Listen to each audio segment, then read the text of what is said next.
Bonjour à tous, c'est Pierre pour Technoid et bienvenue pour cette prise en main, alors plus qu'unboxing, du Honor 8X. On va faire très rapidement parce que au final c'est pas complet. Il faut savoir que le téléphone qu'on m'a prêté est en fait un téléphone pas fait pour la vente, uniquement pour les tests, mais qui n'est pas complet. Donc on va faire très rapidement, je vais vous dire un peu ce qui est censé avoir en tout cas dans cette boîte. Donc un sachet normalement avec le téléphone. Ici, normalement, vous êtes censé avoir une coque, quelque chose de classique chez Honor, avec bien évidemment tout ce qui va avec. Alors, normalement, vous êtes censé avoir l'aiguille ici, et vous êtes censé avoir tout ce qui est garantie, etc. ici. Vous avez normalement, alors là, il n'y a même pas, c'est vraiment... vous êtes censé avoir des écouteurs, bien évidemment. Avoir un chargeur. Alors, le chargeur, on va regarder. C'est du chargeur classique, 10 ampères, enfin 10 watts. 5 volts 2 ampères, donc quelque chose de classique, pas de charge rapide. Et on a le câble micro USB. Bon, voilà, au moins ça c'est très rapide. Jamais un unboxing aurait été aussi rapide que ça. C'est 1 minute. Bon. Donc, ce qui fait que là, je l'ai le lendemain de la soirée d'annonce du Honor 8X en France. C'est donc tout simplement le remplaçant du Honor 7X. Qui avait déjà le côté entre guillemets full view, donc c'est à dire en fait ce qu'on a à peu près là, c'est à dire que ça prend toute la surface, sauf qu'on avait un gros menton. La grosse particularité de ce téléphone, c'est surtout que le menton, comme vous pouvez voir en bas, est tout petit. En comparaison, j'ai l'Oppo R15 Pro qui lui aussi il a il a un menton qui est présent mais pas trop gros. Alors, ah oui, alors par contre, où est-ce que je peux le montrer où ce sera transparent? Voilà. On peut le voir, ici c'est... Alors actuellement en tout cas, avant la sortie du test, 550 €. Ici on est sur 249 €. Donc c'est pour le coup le truc où ils ont de l'avance sur un peu tout le monde, à part Vivo et Oppo, avec le Find X et le Vivo Nex. Qui, pour le coup, c'est l'un des plus petits qu'il y a sur Android. Alors certes, ça vaut pas encore l'iPhone X là-dessus, même s'ils ont pas manqué de faire une petite pique à Apple avec le fait qu'ils prennent, alors selon les méthodes constructeurs et pas les méthodes journalistiques, 91% au lieu de 87% pour l'iPhone X. Enfin, iPhone XS c'est très exactement.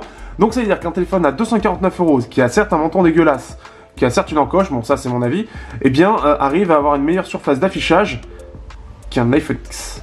Alors pour savoir rapidement, pour expliquer un peu pourquoi en fait il a un aussi petit menton, ils ont repris le même système que... Alors je sais pas si à l'iPhone c'est exactement la même chose, mais en tout cas que Oppo et Vivo, c'est-à-dire qu'en gros, à la base vous êtes censé avoir la puce qui gère le tactile et l'écran qui est censé être en bas en fait, ce qu'on voit ici, qui est censé être en bas, et en fait, ce qu'ils ont fait eux, c'est que la nappe en fait c'est sur la nappe de connexion, donc ce qui fait qu'en gros on retrouve en fait ici en fait la puce, donc c'est ce qui permet en fait d'avoir un aussi petit menton.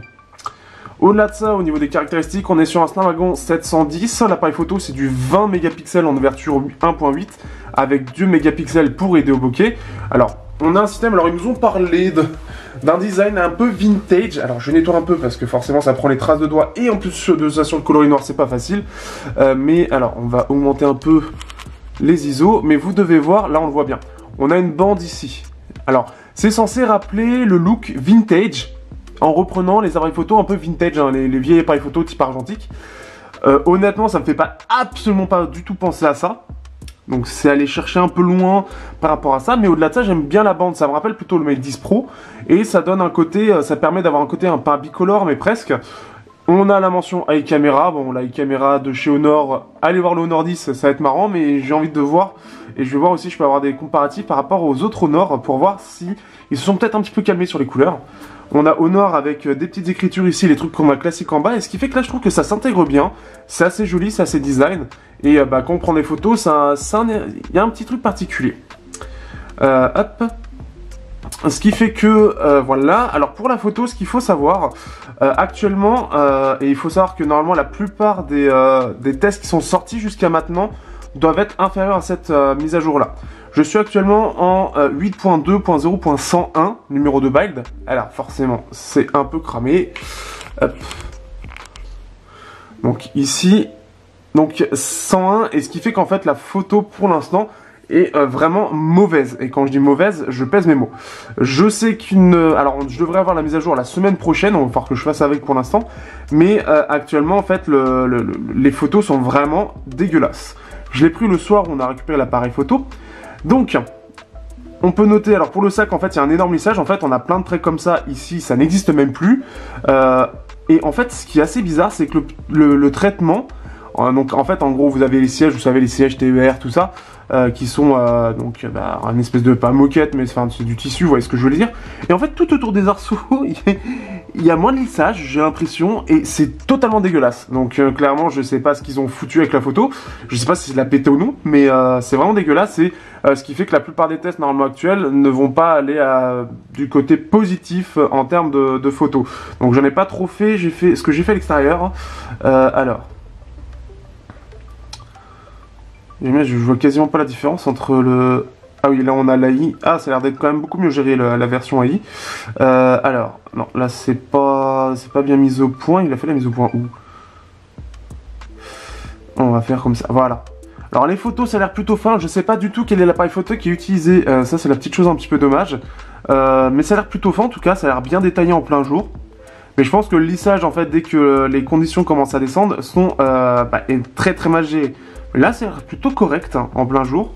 Faudra que je compare. Je vais comparer avec Oppo, avec le Nokia. Je sais pas combien de temps je vais le garder pour essayer de vous faire un retour par rapport à ça. On peut voir le lissage ici sur le boîtier DxO. Chose unique que je n'aurai que moi. Ça a l'air très lissé en fait. Normalement, on est censé avoir plein de grains ici et c'est extrêmement lissé. C'est un téléphone qui a l'air prometteur. C'est l'un des premiers avec le P Smart Plus à intégrer le Kirin 710, à ne pas confondre avec le Snapdragon 710.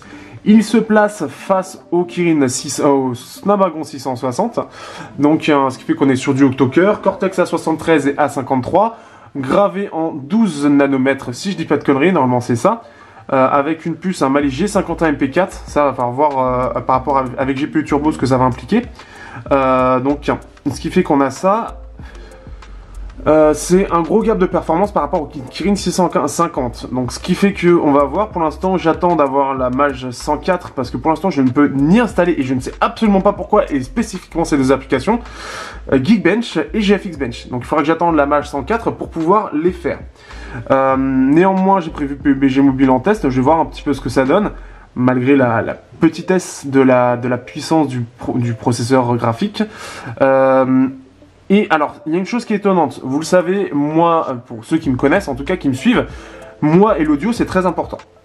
Et actuellement, jusqu'à maintenant, les Kirin en audio, c'est pas terrible du tout, voire catastrophique. Donc ce qui fait qu'ils ont beaucoup de retard, et j'ai l'impression que, alors à mon avis avec le Kirin 980 ça va être assez violent, mais déjà sur ce Kirin 710, le son est bien meilleur. Déjà je peux alimenter très largement, et même mieux que le OnePlus 6, mon casque, le One More AJ707. Et le son en plus de ça est plutôt de bonne qualité. Il semble plutôt vivant, de bonne qualité, bien détaillé, puissant, donc ça c'est une bonne chose. Il faut que je vérifie avec mes intras et que je compare avec ce que j'ai de mieux bien évidemment pour me faire une idée, mais là je ne suis pas mécontent d'écouter la musique dessus, c'est-à-dire que ça a l'air assez proche de ce que propose le Nokia 7 Plus qui pour 300 € a un DAC dédié dedans, alors petit DAC dédié mais qui sort du bon son et je vous conseille mon test, et là ça a l'air d'être plutôt bon. Donc ce qui fait que pour l'instant l'appareil il me plaît. Le seul défaut qui aurait sûrement, en tout cas, à remonter, vrai gros défaut à mon sens, je pense, peut-être la photo, mais ça on verra avec la Mage 104, c'est le micro USB. On est à 250 €, ça passe encore limite, mais ça peut passer parce que c'est... J'ai envie de dire non, moi je suis pas d'accord sur le fait qu'il n'y ait pas de USB-C, déjà ça m'emmerde personnellement, pour mon utilisation avec les écouteurs USB-C, le DxO One, mais au-delà de ça, et puis même pour le rechargement, c'est mieux d'avoir du USB-C et avoir deux connectiques en même temps, ça fait chier, et au lieu d'avoir un côté un peu plus universalisé et de rendre tout simplement unique sur le marché l'USB-C d'Android, on est toujours sur une transition, ça commence à faire un petit peu long, du micro USB. D'un côté, il faut comprendre qu'il va y avoir les anciens acheteurs, en fait, qui sont toujours en micro USB, donc pour eux, ça change rien, et le grand public n'en a rien à foutre, mais Honor n'est pas une cible forcément grand public. C'est les jeunes qui veulent un bon rapport qualité-prix, donc qui sont un petit peu avertis, et qui sont sur les réseaux sociaux. Le problème, c'est que autant c'est bien que ça change pas de connectique, autant l'USB-C est quand même mieux globalement parce que ça uniformise déjà le marché Android. Vous avez aussi le côté réversible qui est quand même un plus très sympathique. Et là-dessus, c'est un peu dommage. Pour le coup, pour l'instant en tout cas, lors de la prise en main, Bah, c'est le petit défaut que j'aurais à dire réellement. La photo, j'attends, il paraît que la différence entre la Mage, la 101 et la 104 est vraiment importante. Ce qui fait que je peux pas vraiment dire mon avis pour l'instant. Donc j'attends de voir. Il faut savoir qu'il a la reconnaissance faciale, il a le lecteur d'empreintes, le haut-parleur, j'en reparlerai, mais ça a l'air d'être plutôt bon. L'écran a l'air d'être plutôt bon aussi. Bref, on sent une évolution du côté de Huawei Honor de façon très positive. Pour l'instant, ce Honor 8X a l'air très positif et comme je dis, j'attends de voir pour la photo, j'attends de voir pour le micro USB, mais en tout cas au bout de 24 heures, il a des arguments, des vrais arguments très intéressants et surtout, je ne m'attendais pas à un prix aussi agressif. Si vous avez des questions, n'hésitez pas à les poser, que ce soit sur Twitter ou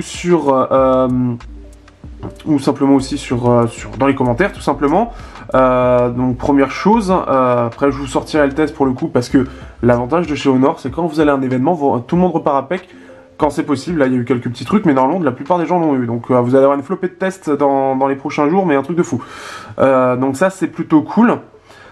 Juste faites attention pour les tests au niveau de la photo, ceux qui le sortent trop vite et qui disent que les photos sont moyennes, attention, demandez s'ils étaient en version 100 ou 104 de la mise à jour, parce que c'est normalement prévu en semaine prochaine pour ceux qui viennent de recevoir le téléphone en test hier. Donc voilà, petite chose à préciser. Qu'est-ce que je peux dire de plus? Ah oui, alors petite chose, pour terminer. La chose, alors qui avait disparu avec le 7X, si je dis pas de conneries, mais je sais plus si je l'ai testé. Non, je l'ai pas testé le 7X. J'avais eu le Mate 10 Lite et ça m'avait saoulé. Ce qui est bien, et ça reprend l'idée du 5X, le 6X aussi, je crois. Je suis plus sûr, mais en gros, vous avez la possibilité ici de mettre 2 nano SIM et la carte SD. En fait, en gros, tout est aligné. Donc, vous avez un truc comme ça à sortir. Donc, ce qui fait que vous avez les 2 nano SIM et la carte SD. Donc, à la suite. Donc, c'est-à-dire, vous avez 3 ports sur ça. Comme quoi, c'est possible. Et ce qui est, en fait, c'est l'une des forces, en fait, c'est l'une des caractéristiques intéressantes des versions X des Honor. Vous avez normalement ça, donc là c'est bien que ça revienne parce que pour moi ça avait disparu. Et vous avez des apports, en fait ils appellent ça des apports qui viennent du haut de gamme. Et pour le coup c'est vrai, avec cette réduction du menton, et ce qui fait qu'on a presque l'impression, d'avoir quelque chose de vraiment borderless avec une encoche de merde. Oui, j'aime pas les encoches. Voilà. Voilà ce que j'avais à dire pour l'instant sur le téléphone. Pour l'instant, je suis encore en découverte. Je vais voir ce que ça vaut en termes d'autonomie, de photos, de son, avec plus d'expérience et plus de tests de ma part. Surtout que, bon, bah, faut que je fasse avec aussi pour mes ou. Voilà. Je tiens à dire, parce que je le fais pas et je le fais juste pour l'instant en description, mais je remercie les tipeurs qui participent. Donc, je sais qu'il y a Sam Grain, Damien Dulot et Olivier. Donc, merci à vous. Et puis, bah, si vous voulez m'aider financièrement, même un petit euro. J'aime pas faire ça, mais je le mets un petit peu en avant parce que c'est un peu compliqué en ce moment pour moi, je vous l'avoue. Et on se retrouve bientôt pour le test. N'hésitez pas à poser vos questions même sur Twitter pour ceux qui veulent l'acheter très vite. Je vous répondrai, n'hésitez pas. Et on se dit à bientôt pour le test. Ah oui, le petit bonus, je l'ai pas encore ouvert, mais on a un parfum. Allez, on va faire un unboxing d'un parfum pour faire comme s'il y avait eu un unboxing. Hop. Parce qu'il y avait ça dans la boîte. Ah merde. Bon bah, unboxing raté. Des chocolats, d'accord. Hermès, en général, c'est pas des parfums. Bon bah, il y a des chocolats. Je vais les garder pour... parce que moi, je suis pas trop chocolat. Qui en veut? Voilà un peu. Donc, on a eu droit à des petits chocolats. Voilà. C'est... Voilà. Tout simplement. Je vais mettre ça peut-être en miniature. Oh putain, et je vais mettre ça en miniature. Ça va être marrant. Bref. Allez, à bientôt pour le test.